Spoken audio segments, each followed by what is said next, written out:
Profeta Jonas, capítulo 1, verso 1 diz assim: Veio a palavra do Senhor a Jonas, filho de Amidai, dizendo: Levanta-te e vai à grande cidade de Nínive e clama contra ela, porque a sua malícia subiu até mim. Eu expliquei ontem que Deus dá uma ordem para Jonas, e essa ordem aqui já vem com uma ordem e uma orientação. A ordem é: levanta-te, vai à cidade de Nínive. A orientação é: clama contra ela. Clamar contra ela aqui é fazer os ninivitas ter consciência de que estavam em pecado ou pecando contra Deus. Trazer a consciência dos ninivitas o pecado, o seu ato pecaminoso, para que através da conscientização os ninivitas viessem a produzir fruto de arrependimento e a misericórdia de Deus alcançasse a vida dos ninivitas. Então, quando Deus envia um profeta, Deus não envia o profeta para matar as pessoas, Deus envia o profeta para conscientizar as pessoas, para que essas pessoas possam então produzir fruto de arrependimento e alcançar a misericórdia. Deus envia Jonas até Nínive, dá uma ordem para Jonas, para que ele vá até Nínive, para que ele possa conscientizar os ninivitas concernente à necessidade de mudar de comportamento, a necessidade de mudar de conduta e produzir fruto de arrependimento. Só que quando Jonas escuta a ordem de Deus de colocar-se de pé, e quando ele percebe que a orientação de Deus está envolto de um manto de misericórdia, a orientação que Deus está dando para Jonas, para poder advertir os ninivitas, está envolto de um manto de misericórdia. Por quê? Eu expliquei ontem que o nome de Deus é Jeová Tsidkenu, que o Senhor é justiça. Mas eu expliquei também que Deus não exerce a justiça e não libera a sua ira sem antes conscientizar aqueles que estão em transgressão. A conscientização é uma forma que Deus tem de dar a oportunidade para que o rebelde se arrependa da sua rebelião, para que o ímpio se converta da sua impiedade. E é este evangelho que precisa ser pregado, um evangelho de conscientização, para que as pessoas abandonem a prática do erro e abracem a graça mediante a obediência à palavra do Senhor, mediante a obediência à voz de Deus. Aqui Deus vai orientar Jonas para que Jonas possa descer até Nínive, então pregar a palavra do Senhor, exortar os ninivitas concernente à conduta dos ninivitas, concernente a tudo quanto os ninivitas estavam fazendo que não glorificava o Senhor. Essa é a orientação de Deus para Jonas, para que Jonas então pudesse dizer ou falar para os ninivitas. Verso de número 2 diz assim: Levanta-te e vai à grande cidade de Nínive e clama contra ela, porque sua malícia subiu até mim. E Jonas se levantou, mas para fugir da face do Senhor. Eu expliquei ontem que mesmo sendo Jonas profeta, mesmo vindo Jonas de uma família de profetas, de pessoas que eram usadas por Deus, Jonas se levanta para fugir. Agora, por que Jonas se levantou para fugir? Ele levantou para fugir porque ele percebeu que Deus estava tendo misericórdia dos ninivitas. Ele percebeu que Deus ia usar ele como atalaia, como um arauto, tocando uma buzina para despertar os ninivitas do sono, para que eles produzissem fruto de arrependimento. E Jonas em si, ele não queria que os ninivitas recebessem a misericórdia.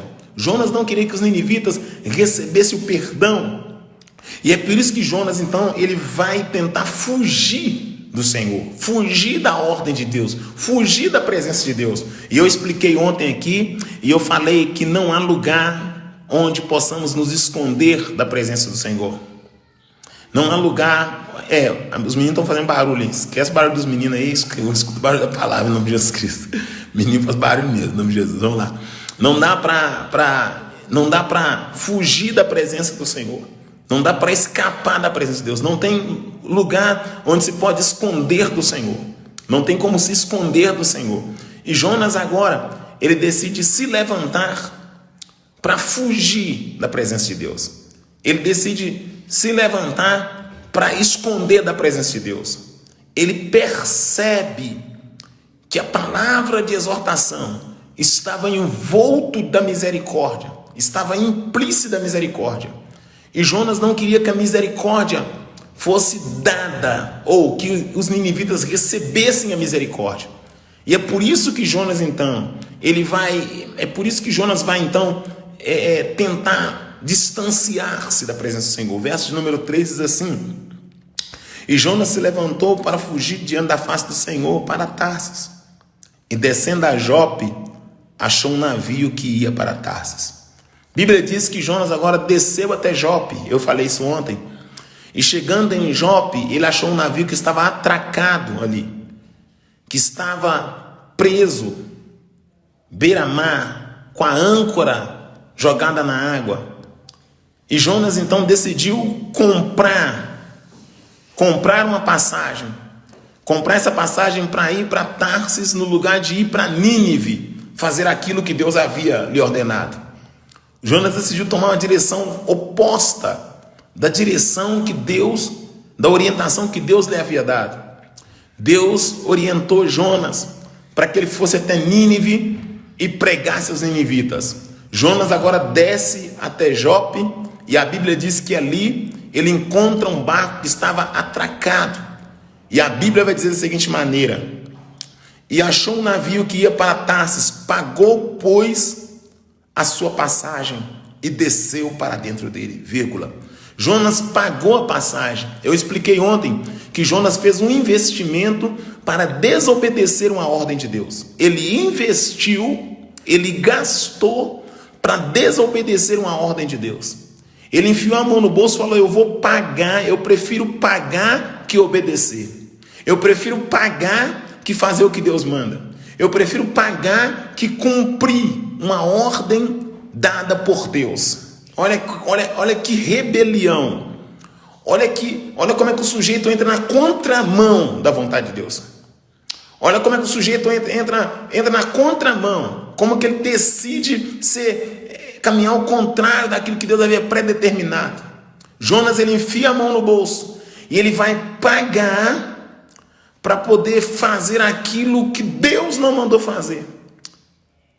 Ele vai pagar para desobedecer a voz de Deus. A Bíblia diz da seguinte maneira: pagou, pois, a sua passagem, a parte B do verso 3. Pagou, pois, a sua passagem e desceu para dentro dele, para ir com eles para Tarsis, para longe da face do Senhor. Jonas agora entrou dentro daquele barco. Eu expliquei ontem que quando Jonas comprou a passagem, ele adquiriu o direito de estar dentro da embarcação, direito adquirido. Eu expliquei ontem que muitas das vezes, antes de você colocar alguém na tua vida, de colocar alguém nos teus caminhos, você precisa saber quem é a pessoa. Eu antecipei a linha de raciocínio ontem e expliquei que quando o vento assoprou, quando estava vindo o caos, as perdas, eles foram então fazer uma pesquisa de quem estava dentro do barco e qual seria o possível culpado pela grande tempestade provocada. E a sorte caiu sobre Jonas.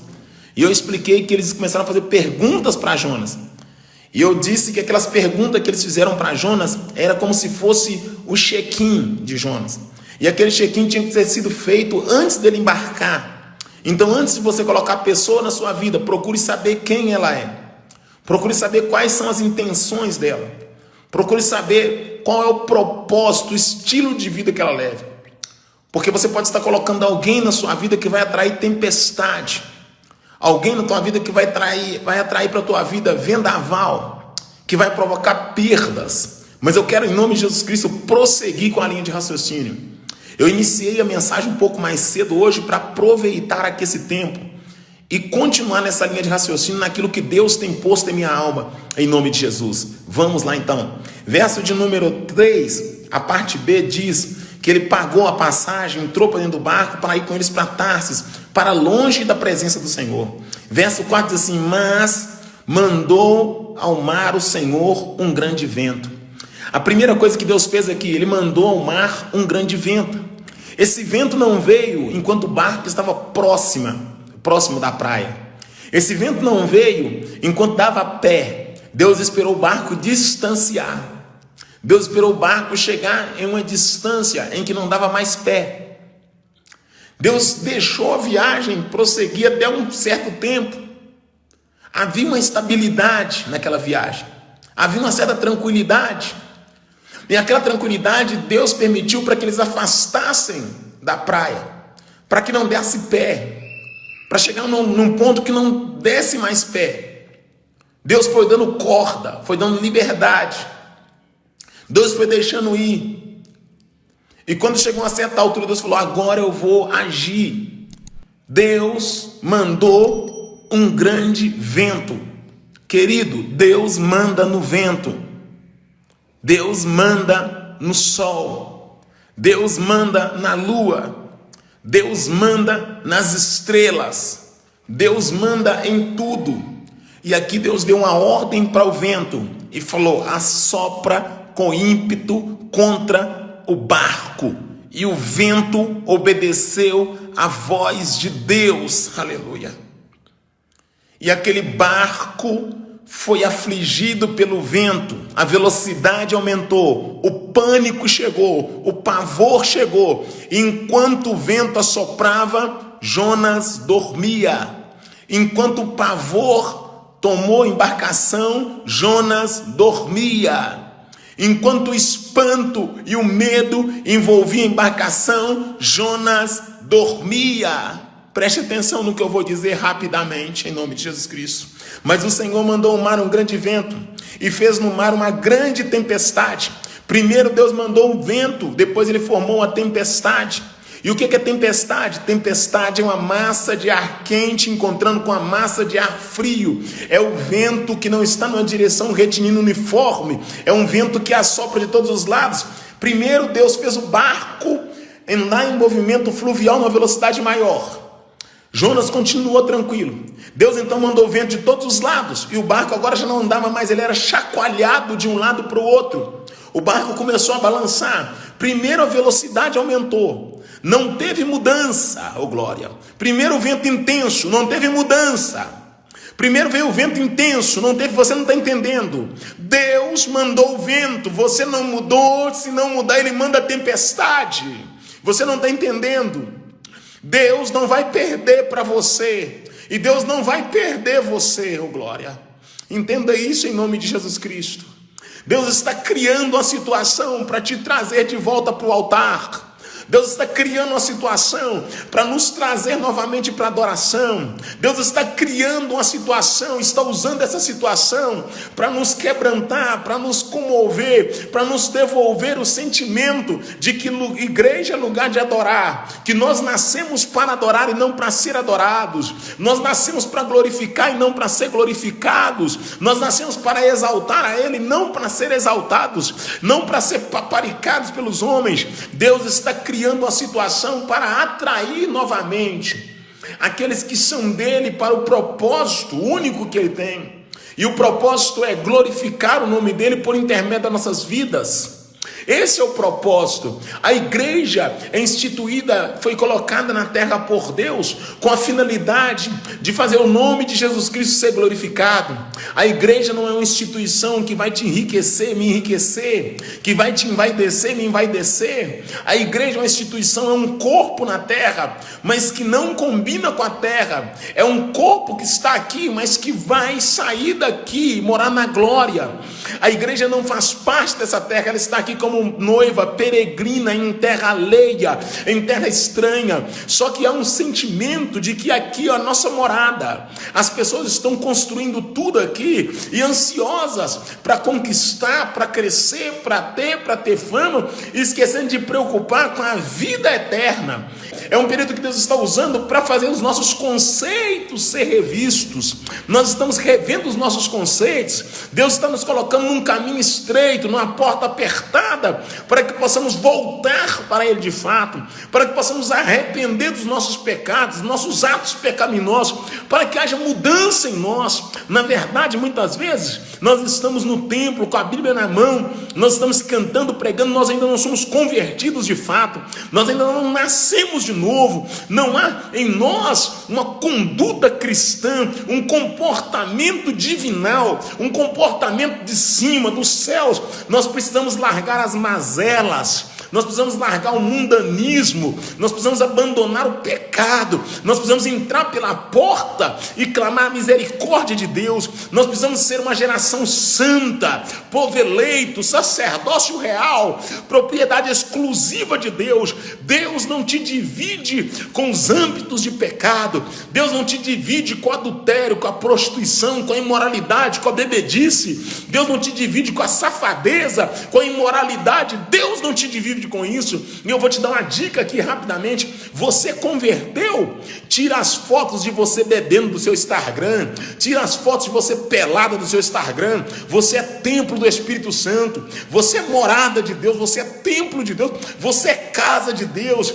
Dê testemunho nas redes sociais, tenha conduta de cristão. Você não é porco, você é ovelha, você é templo do Espírito Santo, você não é pajem da pombagira, você não é guarita do diabo, você não é ferramenta na mão de Satanás, você é vida eleita, é povo eleita, nação adquirida, propriedade exclusiva de Deus. Gente, vamos cortar o cordão umbilical com o mundo, vamos soltar o mundo, vamos largar a teta do mundo, vamos desprender, parar de comer as mazelas, os pratos de lentilhas, as oferendas que o mundo dá. Muitas vezes está dentro da igreja, mas continua mamando nas tetas do mundo, continua alimentando de tudo que o mundo dá, continua tendo comportamento mundano. Tem vergonha de professar Cristo nas redes sociais, tem vergonha de professar Cristo, meu amado, muitas vezes na conduta, tem vergonha de professar Cristo no dia a dia. Mas eu profetizo em nome de Jesus Cristo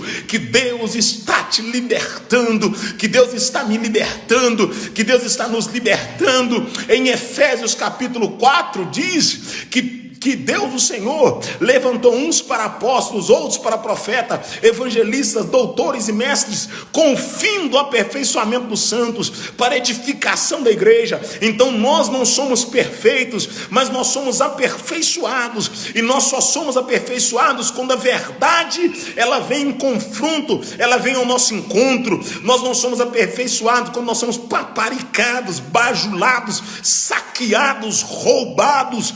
Nós somos aperfeiçoados quando nós somos confrontados pela verdade. Irmãos, é melhor ver a verdade, meu irmão, e entrar na glória, meu querido, que ser paparicado e ir para o Sheol e para o inferno. É melhor ser confrontado aqui, meu querido, e ter coroa na eternidade, que ter uma vida promíscua aqui, ser lisado pelos falsos profetas, ser lisados pelos coaches, ser saqueado, meu amado, pela teologia da prosperidade e não ter vida eterna. Eu profetizo em nome de Jesus Cristo que Deus está abrindo a tua visão, que Deus está abrindo o teu entendimento. Eu profetizo em nome de Jesus Cristo que você está aqui, mas você não é daqui. Eu declaro que os céus é a tua parada, que a eternidade é o lugar que você vai morar. Eu profetizo que veremos a Cristo na glória. Eu profetizo que assentaremos à mesa com o Cordeiro e cearemos com Ele na eternidade. Eu declaro aqui, meu irmão, em nome de Jesus Cristo,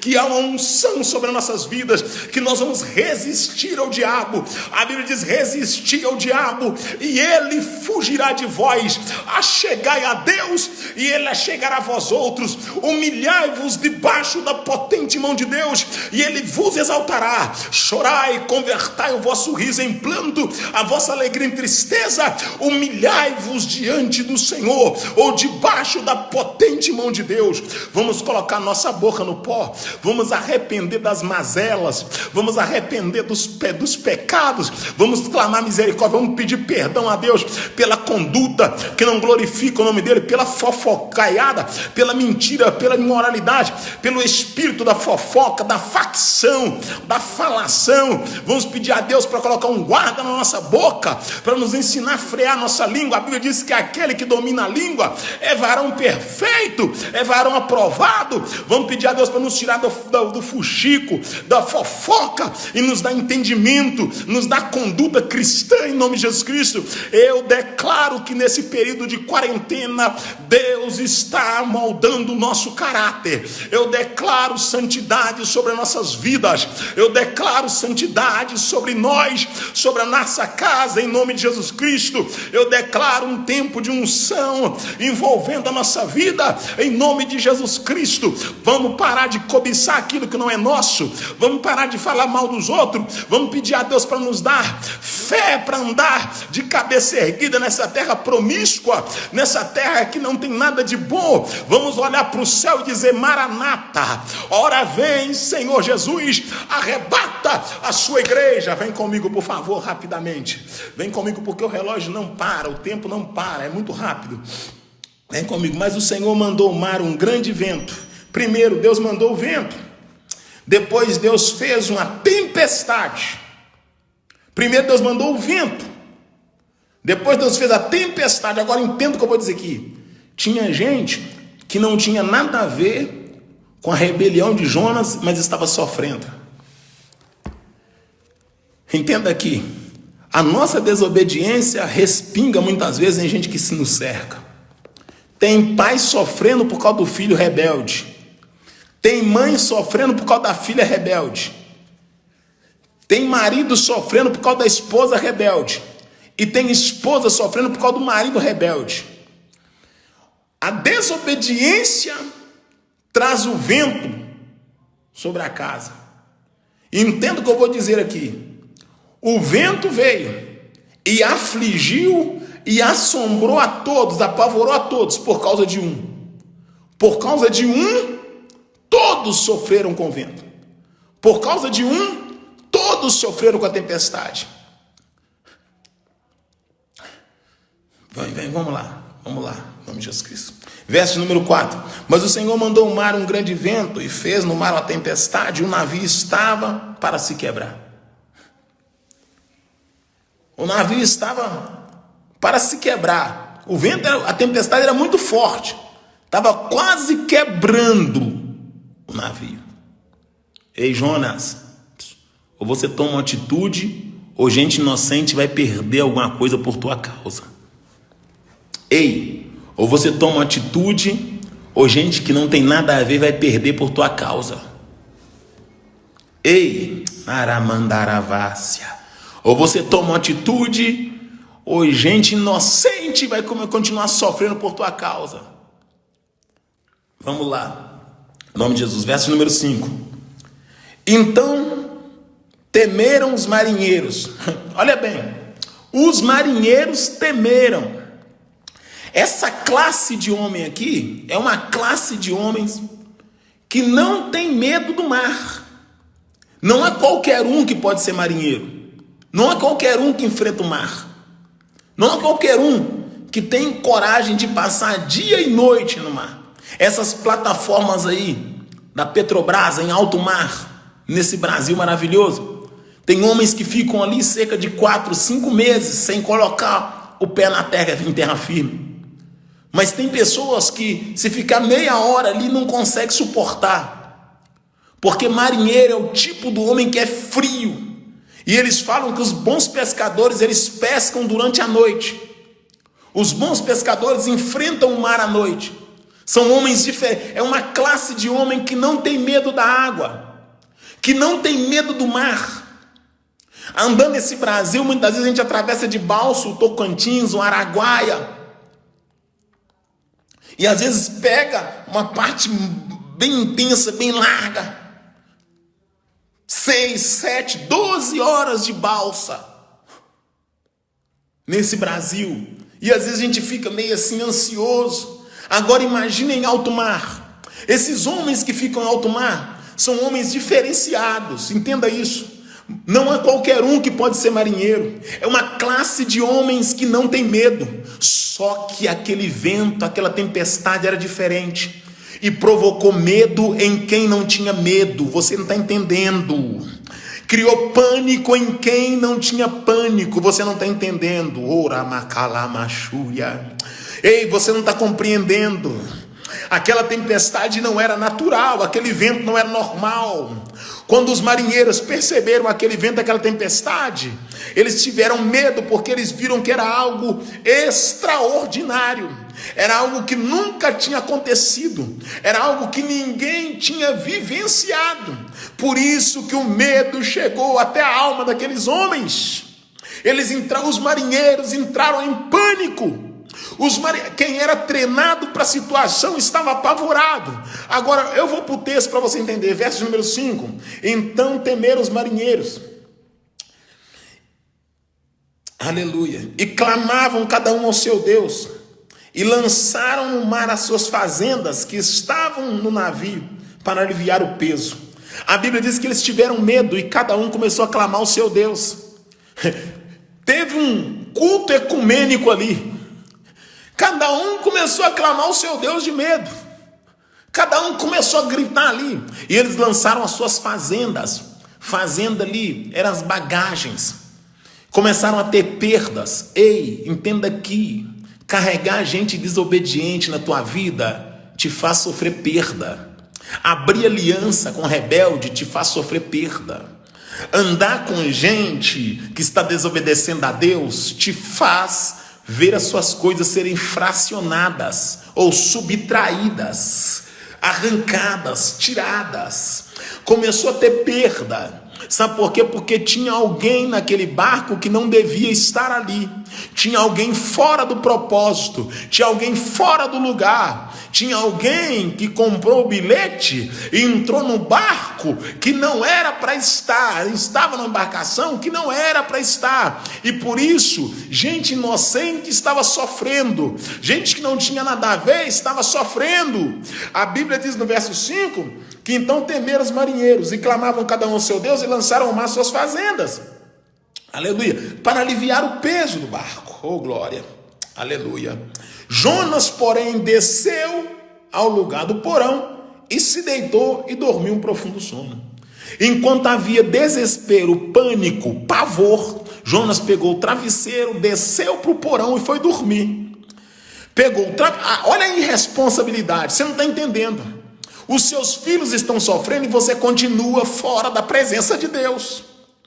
A tua esposa está sofrendo e você continua fora da presença de Deus. Você não está entendendo, a sua mãe está com olheira.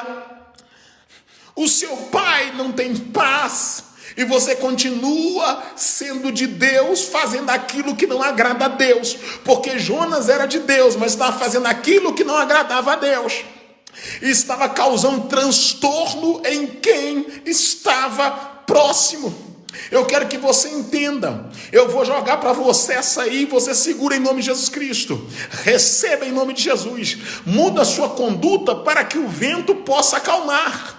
Mude a sua conduta para que a ira venha a ser aplacada. Saia do lugar da inércia e levanta-te diante de Deus e fala: Senhor, eu vou fazer aquilo que o Senhor quer que eu faça, oh glória. Eu vou viver da forma que o Senhor quer que eu viva, oh glória. Ó Deus, eu sei que eu sou escolhido pelo Senhor. Eu sei que o Senhor me escolheu. E eu tentei viver a minha vida, ou viver a vida como eu achava melhor. Mas agora eu entendi, Pai, que o Senhor estava apertando, que o Senhor estava arrochando, e eu decidi voltar para a posição que glorifica o teu nome. Entenda algo aqui rapidamente: ou você vem, ou Deus te pega de peixe. Oh, aleluia, aleluia. Entenda, Deus não vai te perder. Eu não sei por que eu digo isso essa noite. Eu não vim com esse propósito dizer isso. Eu fiquei aqui à tarde pensando, refletindo, meditando na palavra. Eu não vim com esse propósito dizer isso, mas eu vou falar aqui.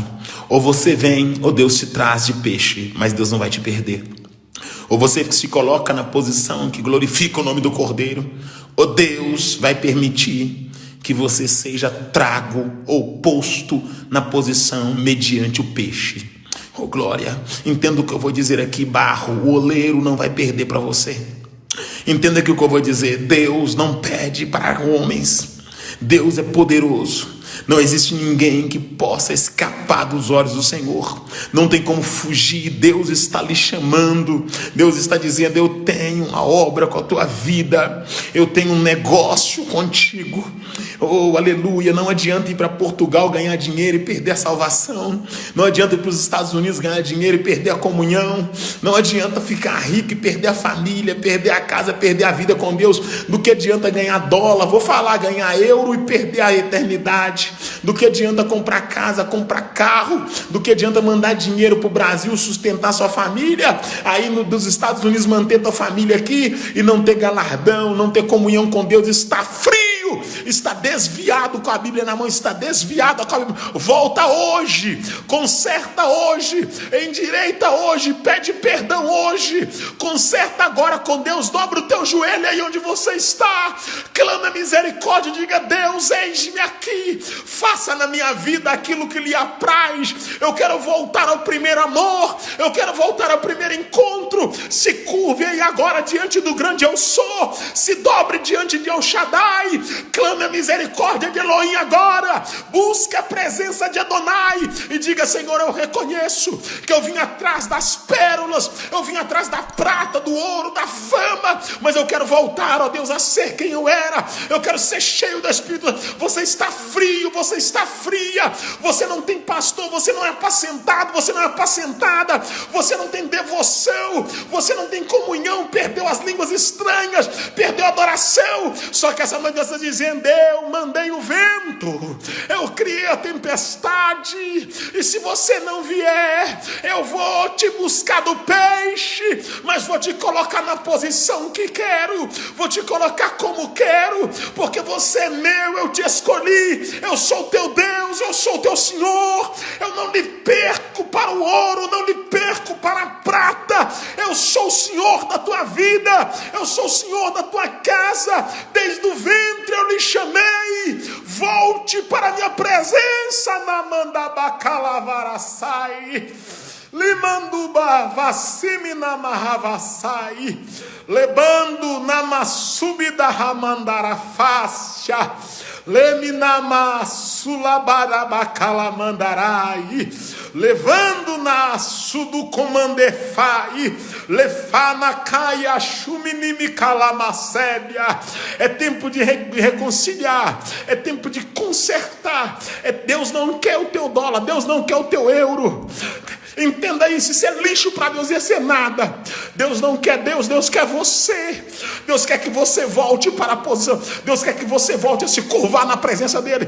Deus quer que você volte a se render a ele. Deus quer que você volte a adorar ele. Deus quer que você pare de olhar para fuxico, para conversa fiada. Deus quer que você esqueça o que pastor fez de errado, o que missionário fez de errado. Você não serve pastor, você não serve para pregador, você serve a Deus. Para de olhar para os homens e olhe para Deus. Para de olhar para o sistema que está se corrompendo, para de olhar para o sistema que está se degradando, se gradeando, se automutilando, e olhe para o autor e consumador da tua fé. Olhe para o Senhor da glória. Tire os seus olhos daquilo que te impede de vir à presença, tire os seus olhos daquilo que te impede de falar em línguas, de glorificar, de exaltar, de bendizer, de enaltecer. Essa correria para ganhar dinheiro, essa correria para ficar rico, essa correria para comprar casa, para comprar carro, para ter tanta coisa, e esqueceu de Deus aí no outro país, esqueceu de Deus, não adora mais a Deus, adora o euro, adora o dólar. Converta-te hoje, pede perdão hoje, arrependa-te hoje, em nome de Jesus. Não deixe Mamon fazer um altar no teu coração. Não troque a tua salvação por aquilo que é corruptível, não troque a tua comunhão por aquilo que é passageiro. Em nome de Jesus Cristo, receba do Espírito Santo, receba da presença de Deus, seja cheio. Você não passou aqui nessa live, meu querido, para ser saqueado, para ser roubado. Você passou aqui para ser orientado por Deus, e o que Deus quer que você entenda, que Ele quer os teus joelhos dobrados, Ele quer que você se curve diante dele, se prostre, se renda a Ele, em nome de Jesus Cristo. Se renda ao Senhor, aproxime de Deus, larga as mazelas, larga o adultério, larga o pecado, larga a imoralidade, larga a safadeza, larga a bebida, em nome de Jesus Cristo. Pede a Deus perdão pelo teu pecado, entre pela porta, lute para vencer o mundo, lute para vencer o mal, resista, em nome de Jesus Cristo, em nome de Jesus. Clame a Deus. A Bíblia diz: clame a mim e responder-te-ei. Então clame ao Senhor, clame, e Deus lhe dará vitória, em nome de Jesus Cristo. Clame em nome de Jesus Cristo. Profeta Jonas, capítulo 1, verso de número 5, em nome de Jesus Cristo. Verso de número 5, eu já vou finalizar. Talvez você não vá ouvir aquilo que você queria ouvir. Eu falei desde o primeiro dia que eu comecei a fazer as transmissões aqui. Talvez você não vá ouvir o que você queria ouvir, mas tem muita gente que vai falar o que você quer ouvir. Vai para lá, porque eu vou falar aquilo que Deus manda. Gostando você ou não, Deus quer tratar conosco. E eu não quero ser empecilho. Eu não quero ser empecilho. Importa agradar a Deus e não aos homens. Importa agradar a Deus e não aos homens. Chegamos até aqui porque Deus tem nos sustentado, tem nos livrado, perdoado os nossos pecados, tem nos dado graça, tem nos dado força para poder fugir da aparência do mal. Chegamos até aqui, aleluia. Não é porque a gente é bom, é porque Deus é fiel, porque Deus é fiel, aleluia. Maramassúria. E eu glorifico a Deus, aleluia. Volte a ter saudade dos céus, volte a desejar a eternidade, aleluia. Verso de número 6, aleluia. Verso de número 5, a parte B fala: Jonas, porém, desceu ao porão e se deitou e dormiu um profundo sono. E o mestre do navio chegou-se a ele e disse: que tens que dorme? Levanta-te e invoca o teu Deus. Olha bem, o ímpio mandou o crente orar. O ímpio falou com o crente: levanta e clama o seu Deus. O ímpio mandou o crente orar. Levanta e clama o seu Deus. Parte C. Talvez assim Deus se lembre de nós, para que não pereçamos. Verso número 7. E dizia cada um ao seu companheiro: vinde e lancemos sorte, para que saibamos por causa de quem sobreveio este mal. E lançaram sorte, e a sorte caiu sobre Jonas. Então disseram: olha bem, isso aqui é o Shequi. Declara-nos tu agora, por que razão sobreveio isso? Que ocupação é a tua? Essa pergunta não era para ser feita quando ele estava dentro do barco. Essa pergunta era para ser feita antes dele entrar no barco. Entenda aqui. Antes de colocar alguém na tua vida, procure saber quem ele é. Procure saber quem vai ser o seu sogro. Procure saber quem vai ser sua sogra. Frequenta a casa. Você pode escolher ter uma sogra crente ou ter uma sogra macumbeira. Se você já está na presença de Deus, você pode escolher.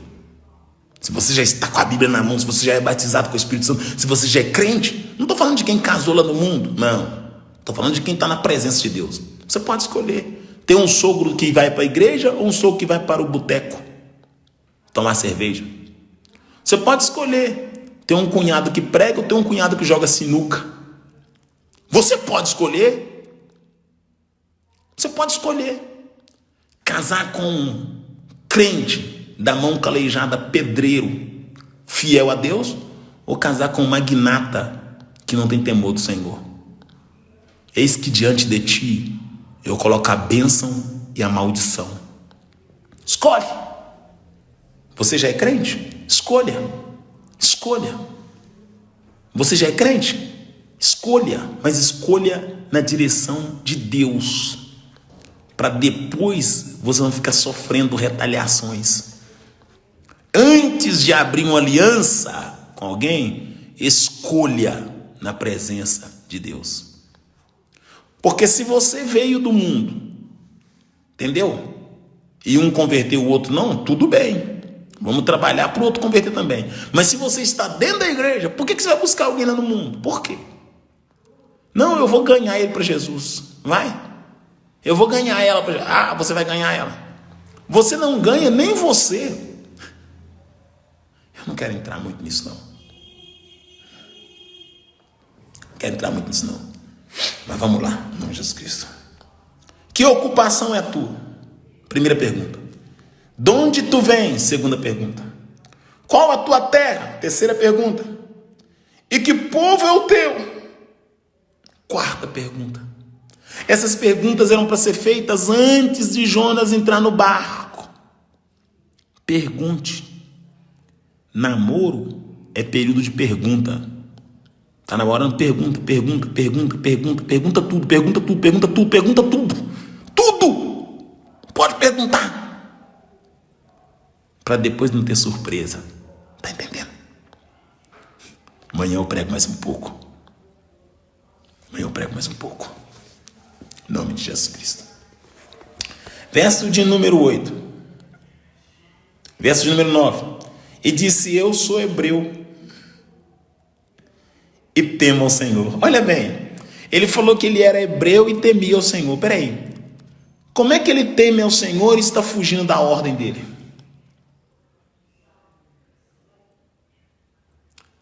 Nós temos que temer e obedecer. Temer, tremer e obedecer. As coisas precisam ser interligadas. Não é só saber que Deus é Deus, não. Nós temos que saber que Deus é Deus e temos que obedecer à voz dele. E nós temos que temer a ele também. E nós temos que ter reverência também a ele.